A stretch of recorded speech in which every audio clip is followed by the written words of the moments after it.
Hello friends, இன்றைக்கி நம்ம சேனலில் சிறுகிழங்கு இதை வச்சு ஒரு சூப்பரான ஒரு குழம்பு பண்ணலாம். வாங்க எப்படி பண்ணலான்னு பார்க்கலாம். அதுக்கு முன்னாடி நம்ம சேனலை சப்ஸ்கிரைப் பண்ணாதவங்க சப்ஸ்கிரைப் பண்ணிக்கோங்க. அப்படியே பக்கத்தில் இருக்கிற பெல் ஐக்கானையும் கிளிக் பண்ணிவிடுங்க.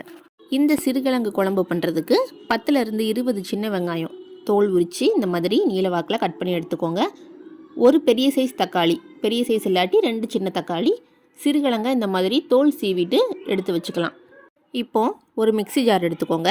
அதில் ஒரு கைப்பிடி அளவு சின்ன வெங்காயம், 10 வெள்ளைப்பூடு அதை உரித்து உள்ளே சேர்த்துக்கலாம். அடுத்ததாக ஒரு தேங்காய் சில்லு அதையும் குட்டியாக கட் பண்ணி உள்ளே சேர்த்துட்டு நல்லா பேஸ்ட்டாக அரைச்சி எடுத்துக்க போகிறோம். பார்க்குறதுக்கு இந்த மாதிரி இருக்கணும். இது 3 சேர்ந்து நல்லா அந்த மாதிரி பேஸ்ட்டாக அரைஞ்சிருக்கணும். இப்போ ஸ்டவ் ஆன் பண்ணி கடாய் வச்சுக்கோங்க. கடாய் சூடாகும் அதில் நல்லெண்ணெய் சேர்த்து கடுகு உளுந்தம்பருப்பு பொரிஞ்சு வரவும் கொஞ்சமாக சோம்பும் நல்லா பொரிஞ்சு வந்ததுக்கப்புறமா ஒரு கைப்பிடி அளவு கருவேப்பிலை க்ளீன் பண்ணிவிட்டு உள்ளே சேர்த்துக்கோங்க. எல்லாம் சேர்ந்து நல்லா பொரிஞ்சு வரட்டும். இப்போ நம்ம கட் பண்ணி வச்சுருக்கிற சின்ன வெங்காயம் அதையும் இப்போ நம்ம உள்ளே சேர்த்துக்க போகிறோம். வெங்காயம் நல்லா வதங்கணும். இப்போமே குழம்புக்கு தேவையான உப்பையும் சேர்த்துக்கலாம். நான் கல் உப்பு சேர்த்துருக்கேன்.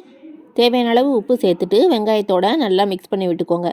உப்பு சேர்த்து வதக்கும் போது வெங்காயம் உங்களுக்கு சீக்கிரமே வதங்கிடும்.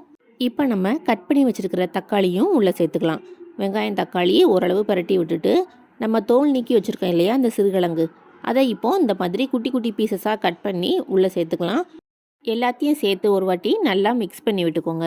இப்போ கொஞ்சமாக மஞ்சள் தூள், 1 டீஸ்பூன் அளவு மிளகாய் தூள், 3 டீஸ்பூன் அளவு மல்லித்தூள், இது எல்லாத்தையும் சேர்த்து ஒரு வாட்டி நல்லா மசாலா எல்லா பக்கமும் ஒட்டுற மாதிரி பரட்டி விட்டுக்கோங்க.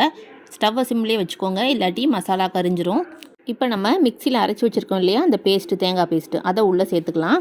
இது எல்லாத்தையும் சேர்த்து ஒரு வாட்டி மிக்ஸ் பண்ணி விட்டுட்டு கொஞ்சமாக தண்ணி சேர்த்துக்கலாம். தண்ணி சேர்த்ததுக்கு அப்புறமா இதை நல்லா ஒரு வாட்டி கொதிக்க விட்டுக்கலாம். குழம்பு நல்லா கொதித்ததுக்கு அப்புறமா ஒரு மூடி போட்டு ஸ்டவ்வை சிம்மில் வச்சுட்டு ஒரு 5லேருந்து 10 நிமிஷம் சிம்லேயே வச்சுருங்க. தண்ணியெல்லாம் ஓரளவு வற்றிட்டு குழம்பு ரொம்ப சூப்பராக ரெடி ஆயிடுச்சு. பாருங்கள், நல்லா ஓரங்கள்லாம் எண்ணெய் பிரிஞ்சு வந்திருக்கு. இவ்வளோதாங்க, ரொம்ப ஈஸியாக பண்ணிடலாம். சிறுகிழங்கு வச்சு பொரியல் மட்டும் இல்லை, குழம்பு கூட பண்ணலாம். ரொம்ப டேஸ்ட்டாக இருக்கும். நீங்களும் கண்டிப்பாக இதே மாதிரி வீட்டில் ஒரு நாள் செஞ்சு பாருங்கள். செஞ்சு பார்த்துட்டு எப்படி இருந்துச்சுன்னு கமெண்ட் பாக்ஸில் கமெண்ட் பண்ணுங்கள். அப்படியே மறக்காமல் நம்ம சேனலையும் சப்ஸ்கிரைப் பண்ணிடுங்க.